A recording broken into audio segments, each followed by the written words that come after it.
नमस्कार। आज़ादी का अमृत महोत्सव भारत के महान स्वतंत्रता सेनानियों की संक्षिप्त जीवनियाँ महाराष्ट्र राज्य शिक्षक महामंडल और सातारा जिला हिंदी अध्यापक मंडल के संयुक्त तत्वावधान में चली इस प्रेरक और ज्ञानवर्धक श्रृंखला में मैं सौ उज्ज्वला जनार्दन मोरे विठामाता विद्यालय कराड़ आपका स्वागत करती हूँ। हमारे पितामह श्रीमान ताका सूर्यवंशी सर जी के मार्गदर्शन में चली इस श्रृंखला में आपका तहे दिल से स्वागत है। आज इसकी 53वीं कड़ी में हम पुलिन बिहारी दास जी के बारे में जानेंगे। झुकने न दिया सिर को कभी, सिर कटा दिया वतन की शान में, दाग एक लगने न दिया कभी, सपूतों ने माँ भारती की आन में, अपने लहू की एक एक बूंद से सींचा उन्होंने अपने इस वतन को। पुलिन बिहारी दास भारत के महान स्वतंत्रता प्रेमी व क्रांतिकारी थे। उन्होंने भारत की स्वतंत्रता के लिए ढाका अनुशीलन समिति नामक क्रांतिकारी संगठन की स्थापना की और अनेक क्रांतिकारी घटनाओं को अंजाम दिया। कोलकाता विश्वविद्यालय उनके सम्मान में विशेष पदक देता है जिसका नाम पुलिन बिहारी दास स्मृति पदक है। पुलिन जी का जन्म 24 जनवरी 1877 को बंगाल के फरीदपुर जिले में लोनसिंह नामक गांव में एक मध्यम वर्गीय बंगाली परिवार में हुआ था। उनके पिताजी श्री नबकुमार दास मदारीपुर के सब डिविजनल कोर्ट में वकील थे। उनके एक चाचा जी डिप्टी मैजिस्ट्रेट थे और एक चाचा जी मुंसिफ थे। उन्होंने फरीदपुर जिला स्कूल से प्रारंभिक शिक्षा प्राप्त की और उच्च शिक्षा के लिए ढाका कॉलेज में प्रवेश लिया। कॉलेज की पढ़ाई के समय ही वह लेबोरेटरी असिस्टेंट व निर्देशक बन गए थे। पुलिन को बचपन से ही शारीरिक संवर्धन का बहुत शौक था और वह बहुत अच्छी तरह लाठी चला लेते थे। कोलकाता में सरला देवी के अखाड़े की सफलता से प्रेरित होकर उन्होंने भी 1903 में तिकतुली में अपना अखाड़ा खोल लिया। 1905 में उन्होंने मशहूर लठैत मुर्तजा से लाठी खेल और घेराबंदी की ट्रेनिंग ली। सितंबर 1906 में श्री बिपिन चंद्र पाल और प्रमथनाथ मित्र पूर्वी बंगाल और असम के नए बने प्रांत का दौरा करने गए। वहां प्रमथनाथ ने जब अपने भाषण के दौरान जनता से आह्वान किया कि जो लोग देश के लिए अपना जीवन देने को तैयार है वह आगे आए, तो पुलिन जी तुरंत आगे बढ़ गए। बाद में उन्हें अनुशीलन समिति की ढाका इकाई का संगठन करने का दायित्व भी सौंपा गया और अक्टूबर में उन्होंने 80 युवाओं के साथ ढाका अनुशीलन समिति की स्थापना की। पुलिन उत्कृष्ट संगठन करता थे और उनके प्रयासों से जल्द ही प्रांत समिति की 500 से भी ज़्यादा शाखाएं हो गई। क्रांतिकारी युवाओं को प्रशिक्षण देने के लिए पुलिन जी ने ढाका में नेशनल स्कूल की स्थापना की। इसमें नौजवानों को शुरू में लाठी और लकड़ी की तलवारों से लड़ने की कला सिखाई जाती थी और बाद में उन्हें खंजर चलाने और अंततः पिस्तौल और रिवॉल्वर चलाने की भी शिक्षा दी जाती थी। उस समय ढाका में मुसलमान लोग हिंदुओं के संगठन का बड़ा विरोध करते थे। ढाके के मुस्लिम हिंदुओं को लोग धमकाने लगे। हिंदुओं ने अपनी रक्षा के लिए संगठन जोरों से बढ़ाया। एक दिन ऐसा आया जब 700 मुसलमान उस मकान पर चढ़ आए जहां हिंदू युवक कसरत लाठी खेलते थे। केवल 7-8 युवक थे। इन युवकों ने मुसलमानों का सामना किया। खूब लाठियाँ चली।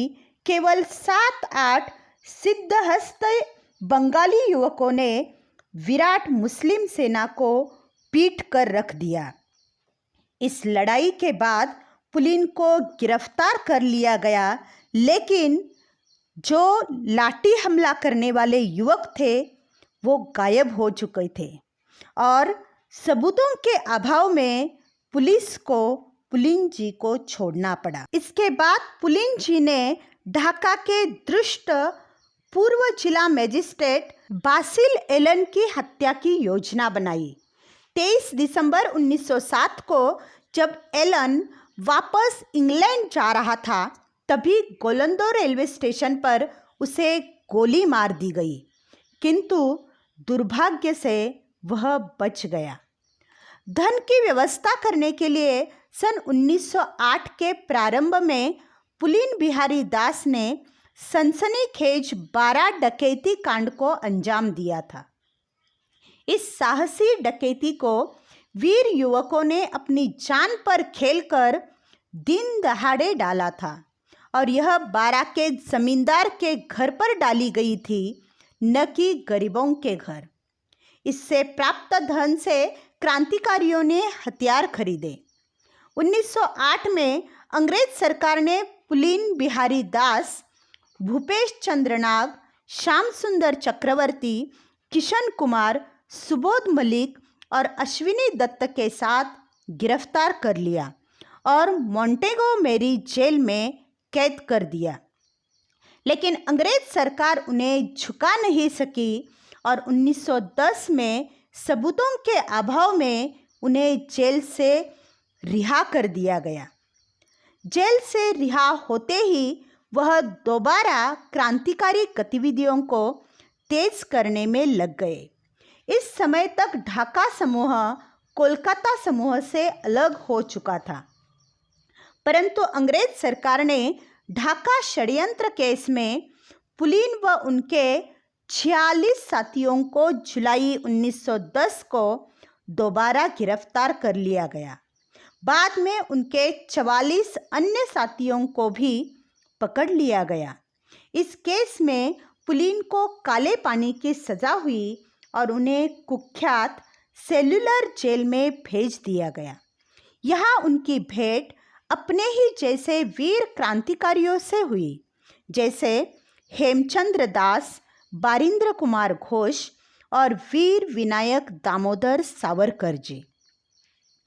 प्रथम विश्व युद्ध की समाप्ति पर उनकी सज़ा कम कर दी गई और 1918 में उन्हें जेल से रिहा कर दिया गया, लेकिन फिर भी उन्हें 1 वर्ष तक गृहबंदी में रखा गया। अंग्रेज सरकार के दमन और अत्याचारों के बाद भी 1919 में पूरी तरह रिहा होते ही उन्होंने एक बार फिर से समिति की गतिविधियों को पुनर्जीवित करने का प्रयास शुरू कर दिया, लेकिन सरकार द्वारा समिति को गैर कानूनी घोषित करने और उसके सदस्यों के बिखर जाने से उन्हें ज़्यादा सफलता नहीं मिली। गांधी जी द्वारा असहयोग आंदोलन प्रारंभ करने से अनेक युवाओं में नई उमंग उठी और उन्होंने उसे अपना समर्थन दिया, किंतु पुलिन बिहारी दास जी ने अभी भी अपने आदर्शों और अपने मार्ग पर अडिग रहे। सरकार द्वारा समिति को गैर कानूनी घोषित करने के कारण उन्होंने क्रांतिकारी गतिविधियों को संचालित करने के लिए 1920 में भारत सेवक संघ की स्थापना की। क्रांतिकारी विचारधारा को फैलाने के लिए उन्होंने श्री SR दास के सानिध्य में हक कथा और स्वराज्य नामक 2 पत्रिकाएं भी निकाली। समिति गुप्त रूप से बनी रही, लेकिन धीरे धीरे पुलिन और समिति में दूरी आने लगी। फलस्वरूप उन्होंने स्वयं को समिति से पृथक कर लिया, भारत सेवक संघ को भंग कर दिया और अंततः 1922 में सक्रिय राजनीति से संन्यास ले लिया। 1928 में उन्होंने कोलकाता में वांग्य व्यायाम समिति की स्थापना की। यह अखाड़ा था जहां वह युवकों को लाठी चलाने, तलवारबाजी और कुश्ती की ट्रेनिंग देने लगे। इस महान क्रांतिकारी देशभक्त की 17 अगस्त 1949 को मृत्यु हो गई। वीरता के शक्तिपुंज महान क्रांतिकारी पुलिन बिहारी दास को हमारे कोटि कोटि प्रणाम। जय हिंद।